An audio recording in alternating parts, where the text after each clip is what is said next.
waa sidii xaaladda magaalada Beledweyne oo saaka ay soo galeen ciidan taabacsanaa maamulkii hore ee lafta garan.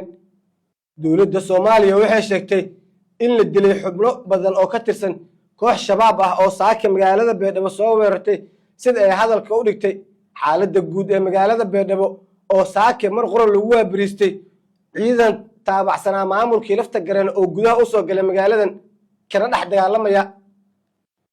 wararka naga soo gaaraya magaalada Beledweyne ee gobolka Bay ayaa sheegaya in haatan xaaladda magaaladaas ay degan tahay, taas oo duulaan ay ku soo qaadeen ciidan taabacsan Cabdicasiis lafta gareen oo saddexdii bil ee la soo dhaafay ku sugnaa duleedka magaalada Beledweyne ee gobolka Bay.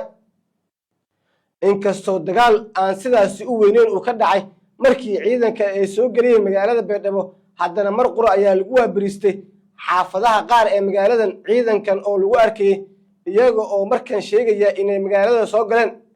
wixii markaasi ka dambeeyay ciidan taabacsan maamulka Koonfur Galbeed iyo ciidan federaal ah oo Beledweyne ku sugan ayaa ka falceliyay, waxaana halkan ka dhacay dagaal mar kale lagu weeqay kooxdii weerarka soo qaaday oo magaalada looga saaray. isbitaalka Amora Specialist waxa uu dalka keenay qalab casri ah oo adigoo aan qalin lagu marsin ama dawo lagu siin ayaa laga daaweynayaa hameeyirida ragga. waxaan xaadir kugu ah isbitaalka dhaqaatiir PhD sidata oo 20 sano wax ka badan ka shaqeynayay cilmiga cudurrada ragga. wixii markaasi ka dambeeyay magaalada ayaa sidii hore ku soo laabatay.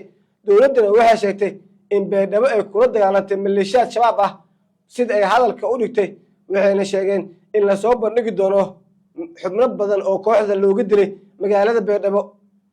dhowr mar ayaa sidan oo kale xubno taabacsan Cabdicasiis lafta garan waxay soo weerareen magaalada Beledweyne, markaas oo dagaal uu ka dhacay magaaladan tan iyo markii laga saaray maamulkii hore ee Cabdicasiis lafta garan ee magaaladan joogay bishii Maaj ee sanadkan. wixii weeraraya soo kordha halkan ayaad kala socon doontaan hadduu eebeydmo.